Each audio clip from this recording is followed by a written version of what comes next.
ವಿಶ್ವವನ್ನೇ ನಡುಗಿಸಿರೋ corona ಮಹಾಮಾರಿ ಈಗ ಕರ್ನಾಟಕಕ್ಕೂ ಕಾಲಿಟ್ಟಿದೆ. ಇಂಥ ಸಮಯದಲ್ಲಿ ನಾವೆಲ್ಲರೂ ಜಾಗರೂಕತೆಯಿಂದ ಇರಬೇಕಾಗಿದೆ.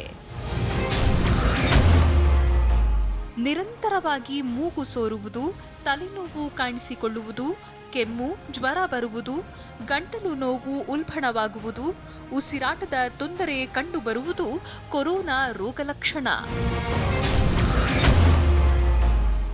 ಕೊರೋನಾ ಒಬ್ಬರಿಂದ ಮತ್ತೊಬ್ಬರಿಗೆ ಹರಡುವುದರಿಂದ ಸೀನುವಿಕೆ ಮತ್ತು ಕೆಮ್ಮುವಾಗ ಕರವಸ್ತ್ರ ಬಳಸಿ ಅಥವಾ ಟಿಶ್ಯೂ ಪೇಪರ್ ಬಳಸಿ, ಜೊತೆಗೆ ದೈಹಿಕ ಸ್ಪರ್ಶ ಮತ್ತು ಹಸ್ತಲಾಘವ ಮಾಡದೇ ಇರುವುದು ಉತ್ತಮ. ಮುನ್ನೆಚ್ಚರಿಕೆಯಾಗಿ ಸೂಕ್ತ ಮಾಸ್ಕ್ಗಳನ್ನು ಧರಿಸುವುದು ಒಳಿತು. ನಮಸ್ಕಾರ, ಎಸಿ ನ್ಯೂಸ್ಗೆ ಸ್ವಾಗತ. ನಾನು ಕಿರಣ್ ನಿಡ್ಗುಂದು. ಮುಖ್ಯಾಂಶಗಳು: ಕೆಲಸವಿಲ್ಲದೆ ಕೂತ ನೇಕಾರರಿಗೆ ದಿನಬಳಕೆ ವಸ್ತುಗಳ ವಿತರಣೆ.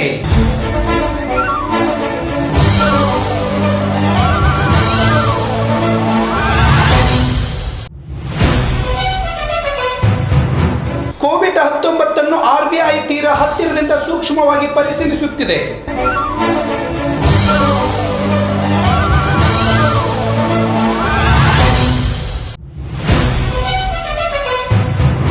ಇದುವರೆಗೆ ರಾಜ್ಯದಲ್ಲಿ ಒಟ್ಟಾರೆ 315 ಕೋವಿಡ್-19 ಪ್ರಕರಣಗಳು ದಾಖಲು.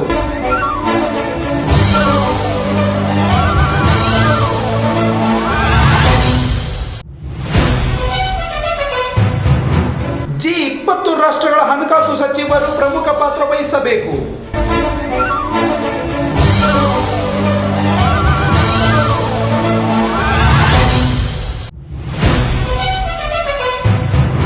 ಭಾರತೀಯ ರೈಲ್ವೆಯಿಂದ 24 ಗಂಟೆಗಳ ಸಹಾಯವಾಣಿಯನ್ನು ಪ್ರಾರಂಭಿಸಿದ್ದಾರೆ.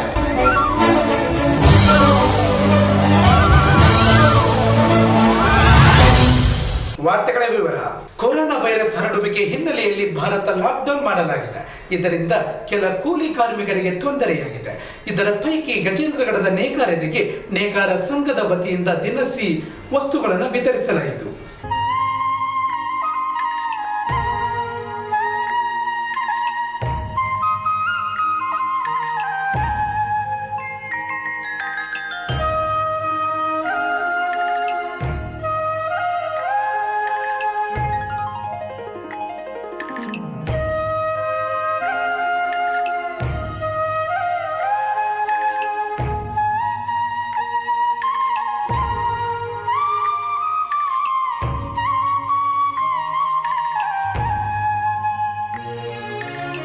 ಗಜೇಂದ್ರಗಢದ ನೇಕಾರ್ ಕಾಲೋನಿಯಲ್ಲಿ ಕೊರೋನಾ ಎಂಬ ಮಹಾಮಾರಿ ಎದುರಾಗಿದ್ದು ನಮಗೆ ತುಂಬ ಹಾನಿಯಾಗಿದೆ. ಮುಂದೇನು ತಿಳಿಯದಾಗಿದೆ. ನಮ್ಮ ನೆಚ್ಚಿನ ಪ್ರಧಾನಿ ಮಂತ್ರಿಗಳ ಕರೆಗೆ ಕಳೆದ ತಿಂಗಳಿಂದ ಮಗ್ಗ ಬಂದ್ ಮಾಡಿ ಲಾಕ್ಡೌನ್ಗೆ ಬೆಂಬಲ ನೀಡುತ್ತಿದ್ದೇವೆ. ಕೆಲಸವಿಲ್ಲದೆ ಮನೆಯಲ್ಲಿಯೇ ಕಾಲ ಕಲಿಯುವಂತಾಗಿದೆ.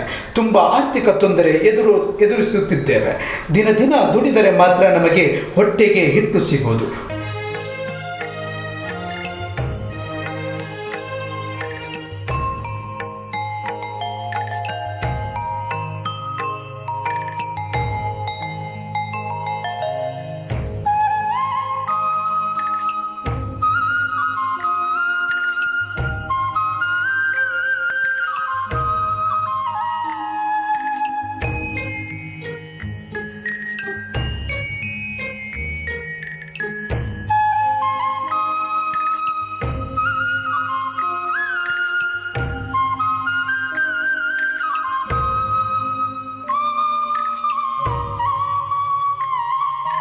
ಈ ಸಂದರ್ಭದಲ್ಲಿ ಅಶೋಕ್ ವನ್ನಾಲ್ ಮಾತನಾಡಿ, ಇಲ್ಲಿ ಕಾರ್ಯನಿರತ 70 ನೇಕಾರ ಕುಟುಂಬಗಳಿಗೆ ಸಂಘದ ವತಿಯಿಂದನ ಅವಶ್ಯಕ ಆಹಾರ ಸಾಮಗ್ರಿಗಳನ್ನು ಇವತ್ತು ವಿತರಿಸಲಾಗಿದೆ. ಈ ಕೊರೋನಾ ಯಾವಾಗ ಲಾಕ್ಡೌನ್ಗಳನ್ನು ಮಾಡಿದ್ದಕ್ಕೆ ನೇಕಾರ ಕುಟುಂಬಗಳು ಇವತ್ತು ಭಾಳ ನೇಕಾರರಂದ್ರೆ ಬಡವರು ಅಂಥ ಬಡ ಕುಟುಂಬಗಳಿಗೆ ಕೈಲಾದ ಮಟ್ಟಿಗೆ ಸಹಕಾರ ಸಂಘದ ವತಿಯಿಂದ ನಮ್ಮ ನೇಕಾರ ಸಂಘದಿಂದ ಎಲ್ಲ ಕಮಿಟಿ ಸದಸ್ಯರು ಕೂಡಿಕೊಂಡು ಒಟ್ಟು ನಮ್ಮ ನೇಕಾರಿಗೆ ಅನುಕೂಲ ಆಗಲಿ ಅನ್ನೋ ಉದ್ದೇಶಕ್ಕೆ ಈ ವ್ಯವಸ್ಥೆಯನ್ನು ಮಾಡಲಾಗಿದೆ. ದಯವಿಟ್ಟು ನಾನು ನೇಕಾರಲ್ಲಿ ವಿನಂತಿ ಮಾಡ್ಕೊಳ್ಳೋದೇನಪ್ಪ ಅಂದ್ರೆ ಆದಷ್ಟು ಸಾಮಾಜಿಕ ಅಂತರವನ್ನು ಕಾಯ್ಕೊಡ್ರಿ. ನಿಮ್ಮ ಮಕ್ಕಳನ್ನ ಎಲ್ಲರೂ ತಮ್ಮ ಮನೆಯೊಳಗೆ ಇಟ್ಟು ಈ ರೋಗದಿಂದ ದೂರ ಆಗಬೇಕು ಅಂದ್ರೆ ನಾವು ಎಲ್ಲರೂ ಸ್ವಚ್ಛತೆಗೆ ಹೆಚ್ಚು ಮಹತ್ವ ಕೊಡಬೇಕಂತಂದು ಈ ಮೂಲಕ ಹೇಳೋಕ್ಕೆ ಇಷ್ಟಪಡ್ತೀನಿ.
ಉತ್ಪಾದನೆಯೂ ಇಲ್ಲ, ಮಾರಾಟವೂ ಇಲ್ಲ. ಹಾಗಾಗಿ ಸಂಕಷ್ಟ ಎದುರಿಸುವಂತಾಗಿದೆ ಎಂದು ನೇಕಾರರು ತಮ್ಮ ಅಳಲನ್ನು ತೋಡಿಕೊಂಡರು. ಹೀಗೆ ಸಂಕಷ್ಟದಲ್ಲಿದ್ದ ನೇಕಾರರಿಗೆ ನೇಕಾರ ಸಂಘದಿಂದ ದಿನಬಳಕೆ ವಸ್ತು 5 kg ಜೋಳ, ಅಡುಗೆ ಎಣ್ಣೆ, 1 kg ರವಾ, 1 ಎಣ್ಣೆ, 1 ಕೊಬ್ಬರಿ ಎಣ್ಣೆ, 1 kg ತೊಗರಿಬೇಳೆ ವಸ್ತುಗಳನ್ನು ಸಹಾಯವಾಗಿ ನೀಡಿದರು.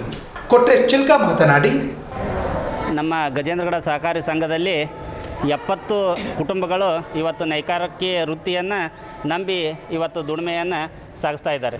ಅಂಥ ಒಂದು ವಿಚಾರದೊಳಗೆ ಇವತ್ತು ನಮ್ಮ ನೇಕಾರ ಸಹಕಾರಿ ಸಂಘದ ಎಲ್ಲ ಕಮಿಟಿಯವರು ಚೇರ್ಮನ್ರನ್ನ ಒಳಗೂಡಿ ಇವತ್ತಿನ ದಿವಸ ನಾವು ಒಂದು ನಿರ್ಣಯಕ್ಕೆ ಬಂದು ಇವತ್ತು ನಮ್ಮ ಸಂಘದಲ್ಲಿ ದುಡಿಯುವಂಥ ನೇಕಾರರಿಗೆ ಈ ಒಂದು ಅಂತರ ಕಾಯ್ಕೊಳ್ಳುವಂಥ ವಿಚಾರದೊಳಗೆ ಈ ಹಿಂದಿನ ವಾರ 1 ವಾರ ತಮ್ಮ ನೇಕಾರಿಕೆ ವೃತ್ತಿಯನ್ನು ಬಂದ್ ಮಾಡಿಸಲಾಗಿತ್ತು.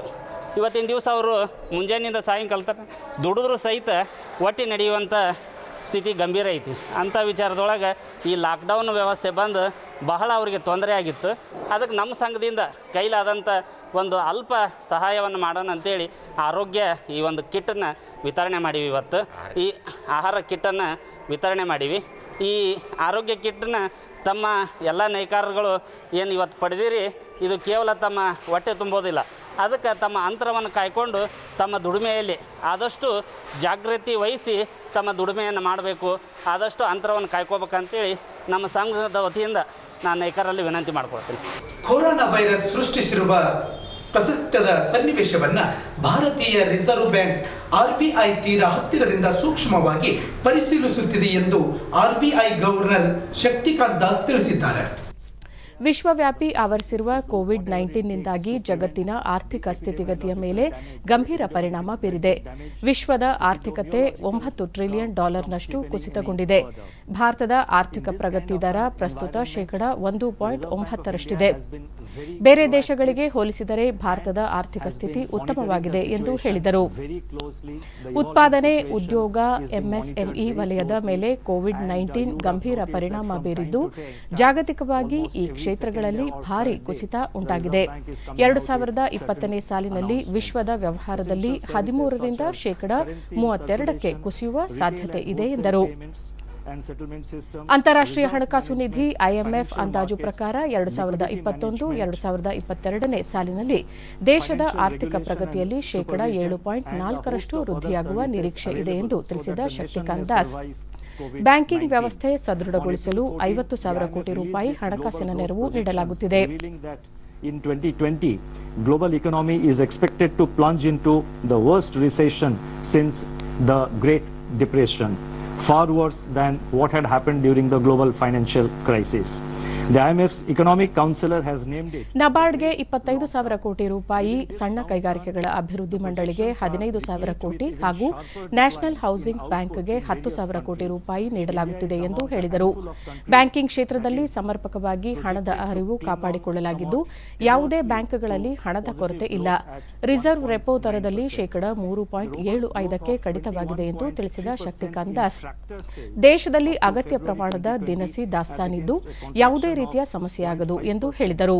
In the corresponding period of the previous year may provide an offset to farm labor shortage on account of the lockdown. In other production sectors, the situation is more somber. On April 9, the index of industrial production for February was released, showing that industrial output accelerated to its highest rate in 7 months.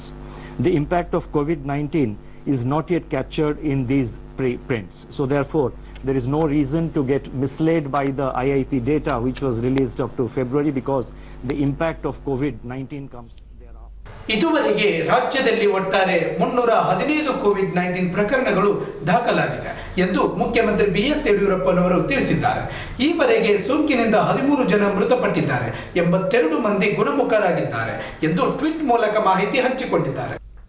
ಹೊಸದಾಗಿ 36 ಪ್ರಕರಣಗಳು ದೃಢಪಟ್ಟಿದ್ದು ಬೆಳಗಾವಿಯಲ್ಲಿ 17, ವಿಜಯಪುರ 7, ಬೆಂಗಳೂರು 5, ಮೈಸೂರಿನಲ್ಲಿ 3 ಪ್ರಕರಣಗಳು ಪತ್ತೆಯಾಗಿದ್ದು ಜಿಲ್ಲಾಡಳಿತಗಳು ಪ್ರಕರಣಗಳ ತಡೆಗೆ ತೀವ್ರ ನಿಗಾ ವಹಿಸಿದೆ.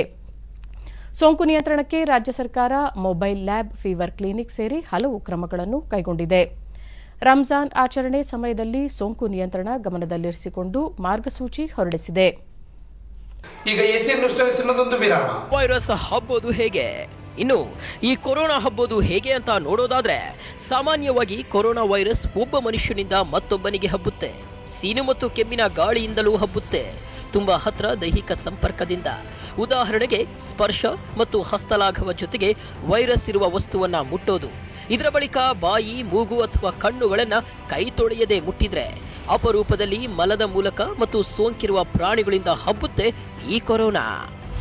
ಕೊರೋನಾ ವೈರಸ್ ಸೋಂಕಿನ ಲಕ್ಷಣಗಳೇನು? ಕೊರೋನಾ ವೈರಸ್ ಯಾವ ರೀತಿಯದ್ದು ಮತ್ತು ಸೋಂಕು ಎಷ್ಟು ಗಂಭೀರವಾಗಿದೆ ಅನ್ನೋದರ ಮೇಲೆ ಇದರ ಲಕ್ಷಣವು ಅವಲಂಬಿತವಾಗಿದೆ. ಶೀತದಂತಹ ಶ್ವಾಸಕೋಶದ ಮೇಲ್ಭಾಗದ ಸೋಂಕಿಗೆ ಒಳಗಾದ್ರೆ ನಿಮ್ಮಲ್ಲಿ ಕೆಮ್ಮು, ತಲೆನೋವು, ಜ್ವರ, ಸೀನೋದು, ಉಸಿರಾಟದ ಸಮಸ್ಯೆ, ವಾಂತಿ ಮತ್ತು ಬೇಧಿ, ನಿಮೋನಿಯಾ ಹಾಗೂ ಕಿಡ್ನಿ ವೈಫಲ್ಯ, ಮೂಗು ಸೋರುವುದು, ಗಂಟು ನೋವು, ಸಂಪೂರ್ಣವಾಗಿ ಅನಾರೋಗ್ಯ ಈ ರೀತಿಯ ಕೆಲವು ಲಕ್ಷಣಗಳು ಕಾಣಿಸಿಕೊಳ್ಳುವುದಂತೆ. ಕೊರೋನಾ ವೈರಸ್ ಪತ್ತೆ ಮಾಡೋದು ಹೇಗೆ? ಕೊರೋನಾ ವೈರಸ್ ಪತ್ತೆ ಮಾಡಲು ವೈದ್ಯರು ವೈದ್ಯಕೀಯ ಇತಿಹಾಸ ತಿಳಿಯುವರು, ದೈಹಿಕ ಪರೀಕ್ಷೆ ಮಾಡುವರು, ರಕ್ತ ಪರೀಕ್ಷೆ ಮಾಡಬಹುದು, ಕಫ, ಗಂಟಲಿನ ಸ್ಟಾಬ್ನ ಮಾದರಿ, ಇತರೆ ಉಸಿರಾಟದ ಪರೀಕ್ಷೆ ಮಾಡಿಸಬಹುದು. ಕೊರೋನಾ ವೈರಸ್ಗೆ ಚಿಕಿತ್ಸೆಗಳು ಯಾವುದು? ಕೊರೋನಾ ವೈರಸ್ ಸೋಂಕಿಗೆ ಯಾವುದೇ ರೀತಿಯ ನಿರ್ದಿಷ್ಟ ಚಿಕಿತ್ಸೆಗಳಿಲ್ಲ. ಕೆಲವು ಜನರು ಅವರಾಗಿಯೇ ಚೇತರಿಸಿಕೊಳ್ಳುವರು, ಆದರೆ ಅದರ ಲಕ್ಷಣಗಳನ್ನು ಈ ರೀತಿಯಾಗಿ ಕಡಿಮೆ ಮಾಡಬಹುದು. ನೋವು, ಜ್ವರ ಮತ್ತು ಕೆಮ್ಮಿಗೆ ಮಾತ್ರೆ ತೆಗೆದುಕೊಳ್ಳೋದು. ಮಕ್ಕಳಿಗೆ ಆಸ್ಪಿರಿನ್ ಕೊಡಬೇಡಿ. 4 ವರ್ಷಕ್ಕಿಂತ ಕಡಿಮೆ ವಯಸ್ಸಿನ ಮಕ್ಕಳಿಗೆ ಕೆಮ್ಮಿನ ಔಷಧಿ ನೀಡಬೇಡಿ. ಕೆಮ್ಮು ಮತ್ತು ಗಂಟಲು ನೋವು ಕಡಿಮೆ ಮಾಡಲು ಬಿಸಿ ನೀರಿನ ಸ್ನಾನ ಮಾಡೋದು ಒಳ್ಳೆಯದು. ಸಾಕಷ್ಟು ವಿಶ್ರಾಂತಿ ಪಡೆಯಿರಿ. ನೀರಿನಾಂಶ ಹೆಚ್ಚು ಸೇವಿಸಿ ಕೊರೋನಾದಿಂದ ಬಚಾವಾಗಬಹುದು. Corona virus ತಡೆಯಬಹುದೇಗೆ? ಈಗ ಮನುಷ್ಯರಲ್ಲಿ ಕಾಡುವ ಕೊರೋನಾ ವೈರಸ್ಗೆ ಯಾವುದೇ ರೀತಿಯ ಔಷಧಿ ಇಲ್ಲ, ಆದರೆ ಇದು ಹರಡದಂತೆ ತಡೆಯುವ ಮೂಲಕ ಅಪಾಯವನ್ನ ಕಡಿಮೆ ಮಾಡಬಹುದು. ಇದಕ್ಕೆ ನೀವು ಈ ರೀತಿ ಮಾಡೋದು ಒಳ್ಳೆಯದು. ಸೋಪು ಮತ್ತು ನೀರನ್ನು ಹಾಕಿ 20 ಸೆಕೆಂಡು ಕಾಲ ಕೈ ತೊಳೆಯಿರಿ. ತೊಳೆಯದೆ ಮುಖ, ಮೂಗು ಅಥವಾ ಬಾಯಿಯನ್ನ ಮುಟ್ಟಲು ಹೋಗಬೇಡಿ. ಅನಾರೋಗ್ಯದಲ್ಲಿರುವ ಜನರೊಂದಿಗೆ ಹತ್ತಿರದ ಸಂಪರ್ಕವಿಟ್ಕೊಳ್ಬೇಡಿ.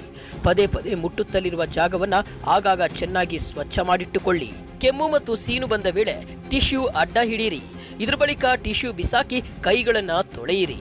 ಅನಾರೋಗ್ಯವಿದ್ರೆ ಮನೆಯಲ್ಲೇ ಉಳಿಯಿರಿ. ಜೊತೆಗೆ ಸೋಂಕಿತರಿಂದ ಸಾಧ್ಯವಾದಷ್ಟು ದೂರ ಇರೋದು ಒಳಿತು. ಹಾಗೆ ಮಾಸ್ಕ್ ಬಳಕೆ ಮಾಡೋದು, ಮಾಂಸ ಮತ್ತು ಮೊಟ್ಟೆಯನ್ನ ಚೆನ್ನಾಗಿ ಬೇಯಿಸಬೇಕು. ಮೇಲಿನ ಲಕ್ಷಣಗಳು ಕಂಡು ಬಂದ್ರೆ ಕೂಡಲೇ ವೈದ್ಯರನ್ನ ಸಂಪರ್ಕಿಸಿ, ಒಳ್ಳೆಯದು.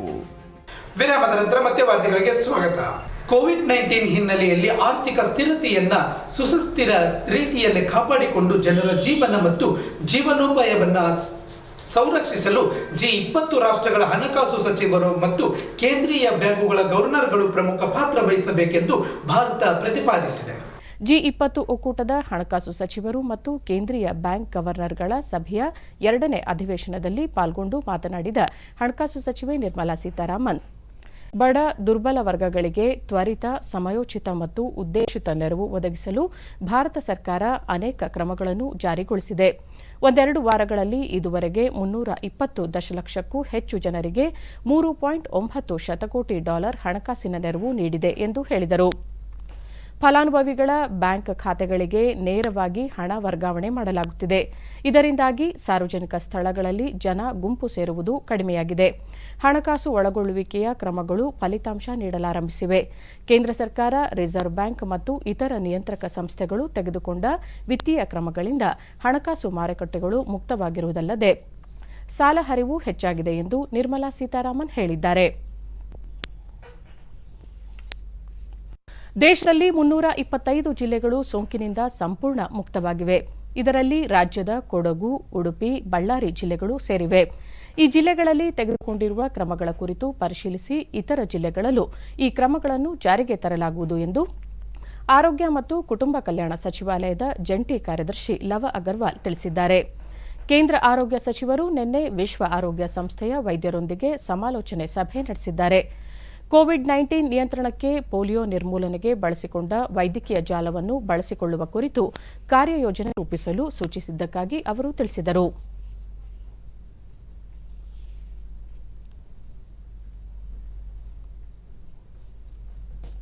ಗೃಹ ಸಚಿವಾಲಯದ ಜಂಟಿ ಕಾರ್ಯದರ್ಶಿ ಪುಣ್ಯ ಸಲೀಲಾ ಶ್ರೀವಾಸ್ತವ್, बल्क ड्रग्स की अवेलेबिलिटी और प्रोडक्शन को बढ़ाने के लिए मिनिस्ट्री ऑफ एनवायरनमेंट ने एक एनवायरनमेंट इम्पैक्ट असेसमेंट नोटिफिकेशन में अमेंडमेंट किया है, जिसके तहत जो भी प्रोजेक्ट या एक्टिविटीज बल्क ड्रग और इंटरमीडिएट से रिलेटेड हैं उनका रिकैटेगराइजेशन करते हुए कैटेगरी ए से कैटेगरी B2 में डाला गया है, जिसके तहत उनका अप्रेजल नेशनल लेवल पर लाए बिना स्टेट लेवल पर त्वरित गति से किया जा सकता है। ಗೃಹ ಸಚಿವಾಲಯದ ಜಂಟಿ ಕಾರ್ಯದರ್ಶಿ ಪುಣ್ಯ ಸಲೀಲಾ ಶ್ರೀವಾಸ್ತವ್ ರಾಜ್ಯಗಳು ಲಾಕ್ಡೌನ್ನ ಪರಿಷ್ಕೃತ ಮಾರ್ಗಸೂಚಿಗಳನ್ನು ಕಟ್ಟುನಿಟ್ಟಾಗಿ ಜಾರಿಗೊಳಿಸುವಂತೆ ಸೂಚಿಸಲಾಗಿದೆ. ಜನರು ಗುಂಪು ಸೇರುವುದು, ಅಂಗಡಿ ಮುಂಗಟ್ಟು ತೆರೆಯುವುದು ಇನ್ನಿತರ ಮಾರ್ಗಸೂಚಿಗಳ ಉಲ್ಲಂಘನೆಗಳು, ಆರೋಗ್ಯ ಕಾರ್ಯಕರ್ತರ ಮೇಲೆ ಹಲ್ಲೆ ಘಟನೆಗಳನ್ನು ಸಚಿವಾಲಯ ಪ್ರತಿದಿನ ಪರಿಶೀಲಿಸುತ್ತಿದೆ. ಅಲ್ಲದೆ ರಾಜ್ಯಗಳಲ್ಲಿ ಸಂಪರ್ಕ ತಡೆ ಕ್ರಮಗಳನ್ನು ಪರಿಶೀಲಿಸುತ್ತಿದೆ ಎಂದು ಹೇಳಿದರು. और इनकी उपलब्धता को निरंतर मॉनिटर किया जा रहा है. ಭಾರತೀಯ ವೈದ್ಯಕೀಯ ಸಂಶೋಧನಾ ಮಂಡಳಿಯ ಡಾಕ್ಟರ್ ರಮಣ್ ಗಂಗಖೇಡ್ಕರ್ ದೇಶದಲ್ಲಿ ಇದುವರೆಗೆ 2,90,401 ಮಾದರಿಗಳನ್ನು ಪರೀಕ್ಷಿಸಲಾಗಿದೆ. ನಿನ್ನೆ 30,040 ಮಾದರಿಗಳ ಪರೀಕ್ಷೆ ನಡೆದಿದೆ. ದೇಶದಲ್ಲಿ ದೃಢಪಟ್ಟ ಪ್ರಕರಣವೊಂದಕ್ಕೆ ಸರಾಸರಿ 17 ಮಂದಿಯನ್ನು ಪರೀಕ್ಷಿಸಲಾಗುತ್ತಿದೆ. ರ್ಯಾಪಿಡ್ ಆಂಟಿಬಾಡಿ ಪರೀಕ್ಷೆ ಕಣ್ಗಾವಲಿಗೆ ಬಳಸಲಾಗುತ್ತಿದೆ. ಇದು ಆರಂಭಿಕ ರೋಗ ಪತ್ತೆಗೆ ಬಳಸುತ್ತಿಲ್ಲ ಎಂದು ಹೇಳಿದರು. ಈ ಮಧ್ಯೆ ಸೋಂಕಿತರ ಸಂಖ್ಯೆ 11,206ಕ್ಕೆ ಏರಿದ್ದು, ಸಾವನ್ನಪ್ಪಿದವರ ಸಂಖ್ಯೆ 437ಕ್ಕೆ ಏರಿದೆ. 1,748 ಮಂದಿ ಗುಣಮುಖರಾಗಿದ್ದಾರೆ. लेकिन आज के तौर पे ये क्राइटेरिया रिलैक्स्ड है, लेकिन कभी न कभी तो भी, क्योंकि ये अभी तो लॉकडाउन चालू है, इंटरनेशनल फ्लाइट्स नहीं है, कभी न कभी तो भी ऐसे होगा, फिर हम खुल जाएं, उस वक्त ये क्राइटेरिया फिर लगेगा, इसलिए उसको अभी भी रखे हैं. दूसरी बात हमको याद रखना है कि जो भी लैब कंफर्म केस का कांटेक्ट है, उसको अगर कोई लक्षण दिखे तो उसको हम ऑफर करते हैं. तीसरी बात, जो कोई हेल्थ केयर वर्कर होगा, उसको अगर कोई लक्षण दिखे तो उसको भी ये टेस्ट ऑफर हम करते हैं. ಭಾರತೀಯ ರೈಲ್ವೆ ಟ್ರಾಫಿಕ್ ಸೇವೆ ಅಧಿಕಾರಿಗಳು ಮಾರುಕಟ್ಟೆಯಲ್ಲಿ ಬೇಡಿಕೆ ಹಾಗೂ ಪೂರೈಕೆ ನಡುವೆ ಸಂಪರ್ಕ ಸೇತುವೆ ನಿರ್ಮಿಸಲು ಸೇತು 24 ಗಂಟೆಗಳ ಸಹಾಯವಾಣಿಯನ್ನು ಪ್ರಾರಂಭಿಸಿದ್ದಾರೆ. ಸಹಾಯವಾಣಿ ಸಂಖ್ಯೆ 91848844 ಸ್ಥಳದಿಂದ ಸ್ಥಳಕ್ಕೆ ಸರಕನ್ನು ಸಾಗಿಸಲು ಇಚ್ಛಿಸುವವರು ಸಹಾಯವಾಣಿಗೆ ಕರೆ ಮಾಡಬಹುದಾಗಿದೆ. ಲಾಕ್ಡೌನ್ ಜಾರಿಯಲ್ಲಿರುವ ಈ ಸಂದರ್ಭದಲ್ಲಿ ರೈಲ್ವೆ ಇಲಾಖೆಯಿಂದ ಈ ಯೋಜನೆ ಜಾರಿ ಮಾಡಲಾಗಿದೆ. ಕೋವಿಡ್-19 ಸೋಂಕಿತ ರೋಗಿಗಳಿಂದ ಮಾದರಿಗಳನ್ನು ಸಂಗ್ರಹಿಸುವ ಆರೋಗ್ಯ ವೃತ್ತಿಪರರ ರಕ್ಷಣೆಗಾಗಿ ರಕ್ಷಣಾ ಸಂಶೋಧನಾ ಮತ್ತು ಅಭಿವೃದ್ಧಿ ಸಂಸ್ಥೆ ಡಿಆರ್ಡಿಒ ಕಿಯೋಸ್ಕ್ ಒಂದನ್ನು ಅಭಿವೃದ್ಧಿಪಡಿಸಿದೆ. ಸೋಂಕು ಮಾದರಿಗಳನ್ನು ಸಂಗ್ರಹಿಸುವ ವೇಳೆ ವೈದ್ಯಕೀಯ ವೃತ್ತಿಪರರು ಮತ್ತು ಆರೋಗ್ಯ ಕಾರ್ಯಕರ್ತರಿಗೆ ರೋಗಿಗಳಿಂದ ದ್ರವಕಣಗಳು ಹರಡದಂತೆ ರಕ್ಷಣಾ ಪರದೆಯನ್ನು ಕಿಯೋಸ್ಕ್ ಹೊಂದಿರುತ್ತದೆ. ಈ ಕಿಯೋಸ್ಕ್ಗೆ ಕೋಸಾಕ್ ಎಂದು ಹೆಸರಿಡಲಾಗಿದ್ದು, ಇದನ್ನು ಹೈದರಾಬಾದ್ನ ಡಿಆರ್ಡಿಒ ಅಂಗಸಂಸ್ಥೆಯಾದ ಹೈದರಾಬಾದ್ನ ರಕ್ಷಣಾ ಸಂಶೋಧನಾ ಮತ್ತು ಅಭಿವೃದ್ಧಿ ಪ್ರಯೋಗಾಲಯ ಡಿಆರ್ಡಿಎಲ್ ಅಭಿವೃದ್ಧಿಪಡಿಸಿದೆ. Nozzle sprayers mounted in the kiosk cabin disinfect the empty chamber by spraying disinfectant mist for a period of 70 seconds. The kiosk is automatically disinfected without the need for human involvement. The kiosk is ready for next use in less than 2 minutes. ಈಗ ಮತ್ತೊಮ್ಮೆ ಮುಖ್ಯಾಂಶಗಳು. ಕೆಲಸವಿಲ್ಲದೆ ಕೂತ ನೇಕಾರರಿಗೆ ದಿನಬಳಕೆ ವಸ್ತುಗಳ ವಿತರಣೆ.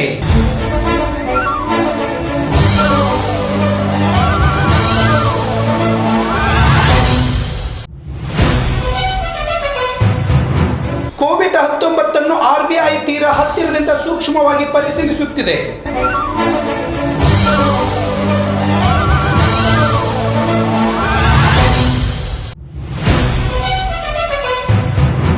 ಇದುವರೆಗೆ ರಾಜ್ಯದಲ್ಲಿ ಒಟ್ಟಾರೆ 315 COVID-19 ಪ್ರಕರಣಗಳು ದಾಖಲು.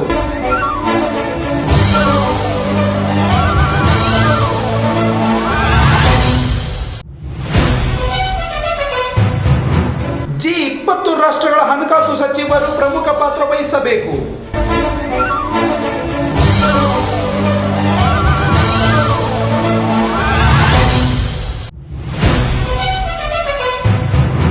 ಭಾರತೀಯ ರೈಲ್ವೆಯಿಂದ 24 ಗಂಟೆಗಳ ಸಹಾಯವಾಣಿಯನ್ನು ಪ್ರಾರಂಭಿಸಿದ್ದಾರೆ.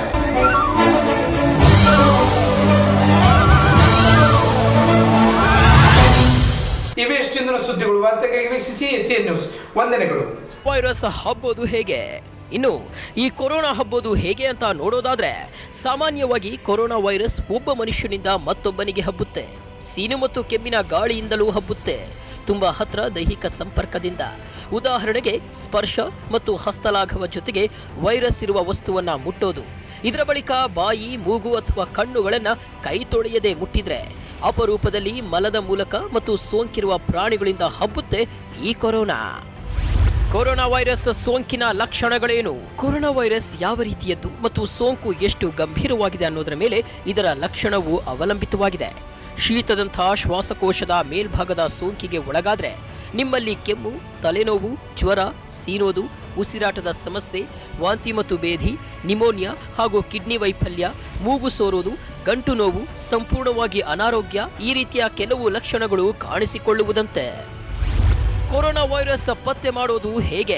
ಕೊರೋನಾ ವೈರಸ್ ಪತ್ತೆ ಮಾಡಲು ವೈದ್ಯರು ವೈದ್ಯಕೀಯ ಇತಿಹಾಸ ತಿಳಿಯುವರು, ದೈಹಿಕ ಪರೀಕ್ಷೆ ಮಾಡುವರು, ರಕ್ತ ಪರೀಕ್ಷೆ ಮಾಡಬಹುದು, ಕಫ, ಗಂಟಲಿನ ಸ್ಟಾಬ್ನ ಮಾದರಿ, ಇತರೆ ಉಸಿರಾಟದ ಪರೀಕ್ಷೆ ಮಾಡಿಸಬಹುದು. ಕೊರೋನಾ ವೈರಸ್ಗೆ ಚಿಕಿತ್ಸೆಗಳು ಯಾವುದು? ಕೊರೋನಾ ವೈರಸ್ ಸೋಂಕಿಗೆ ಯಾವುದೇ ರೀತಿಯ ನಿರ್ದಿಷ್ಟ ಚಿಕಿತ್ಸೆಗಳಿಲ್ಲ. ಕೆಲವು ಜನರು ಅವರಾಗಿಯೇ ಚೇತರಿಸಿಕೊಳ್ಳುವರು, ಆದರೆ ಅದರ ಲಕ್ಷಣಗಳನ್ನು ಈ ರೀತಿಯಾಗಿ ಕಡಿಮೆ ಮಾಡಬಹುದು. ನೋವು, ಜ್ವರ ಮತ್ತು ಕೆಮ್ಮಿಗೆ ಮಾತ್ರೆ ತೆಗೆದುಕೊಳ್ಳೋದು. ಮಕ್ಕಳಿಗೆ ಆಸ್ಪಿರಿನ್ ಕೊಡಬೇಡಿ. 4 ವರ್ಷಕ್ಕಿಂತ ಕಡಿಮೆ ವಯಸ್ಸಿನ ಮಕ್ಕಳಿಗೆ ಕೆಮ್ಮಿನ ಔಷಧಿ ನೀಡಬೇಡಿ. ಕೆಮ್ಮು ಮತ್ತು ಗಂಟಲು ನೋವು ಕಡಿಮೆ ಮಾಡಲು ಬಿಸಿ ನೀರಿನ ಸ್ನಾನ ಮಾಡೋದು ಒಳ್ಳೆಯದು. ಸಾಕಷ್ಟು ವಿಶ್ರಾಂತಿ ಪಡೆಯಿರಿ. ನೀರಿನಾಂಶ ಹೆಚ್ಚು ಸೇವಿಸಿ ಕೊರೋನಾದಿಂದ ಬಚಾವಾಗಬಹುದು. Corona virus ತಡೆಯಬಹುದೇಗೆ? ಈಗ ಮನುಷ್ಯರಲ್ಲಿ ಕಾಡುವ ಕೊರೋನಾ ವೈರಸ್ಗೆ ಯಾವುದೇ ರೀತಿಯ ಔಷಧಿ ಇಲ್ಲ, ಆದರೆ ಇದು ಹರಡದಂತೆ ತಡೆಯುವ ಮೂಲಕ ಅಪಾಯವನ್ನ ಕಡಿಮೆ ಮಾಡಬಹುದು. ಇದಕ್ಕೆ ನೀವು ಈ ರೀತಿ ಮಾಡೋದು ಒಳ್ಳೆಯದು. ಸೋಪು ಮತ್ತು ನೀರನ್ನು ಹಾಕಿ 20 ಸೆಕೆಂಡು ಕಾಲ ಕೈ ತೊಳೆಯಿರಿ. ತೊಳೆಯದೆ ಮುಖ, ಮೂಗು ಅಥವಾ ಬಾಯಿಯನ್ನ ಮುಟ್ಟಲು ಹೋಗಬೇಡಿ.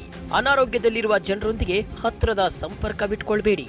ಪದೇ ಪದೇ ಮುಟ್ಟುತ್ತಲಿರುವ ಜಾಗವನ್ನ ಆಗಾಗ ಚೆನ್ನಾಗಿ ಸ್ವಚ್ಛ ಮಾಡಿಟ್ಟುಕೊಳ್ಳಿ. ಕೆಮ್ಮು ಮತ್ತು ಸೀನು ಬಂದ ವೇಳೆ ಟಿಶ್ಯೂ ಅಡ್ಡ ಹಿಡೀರಿ. ಇದರ ಬಳಿಕ ಟಿಶ್ಯೂ ಬಿಸಾಕಿ ಕೈಗಳನ್ನು ತೊಳೆಯಿರಿ. ಅನಾರೋಗ್ಯವಿದ್ರೆ ಮನೆಯಲ್ಲೇ ಉಳಿಯಿರಿ. ಜೊತೆಗೆ ಸೋಂಕಿತರಿಂದ ಸಾಧ್ಯವಾದಷ್ಟು ದೂರ ಇರೋದು ಒಳಿತು. ಹಾಗೆ ಮಾಸ್ಕ್ ಬಳಕೆ ಮಾಡೋದು, ಮಾಂಸ ಮತ್ತು ಮೊಟ್ಟೆಯನ್ನ ಚೆನ್ನಾಗಿ ಬೇಯಿಸಬೇಕು. ಮೇಲಿನ ಲಕ್ಷಣಗಳು ಕಂಡು ಬಂದ್ರೆ ಕೂಡಲೇ ವೈದ್ಯರನ್ನ ಸಂಪರ್ಕಿಸಿ ಒಳ್ಳೆಯದು.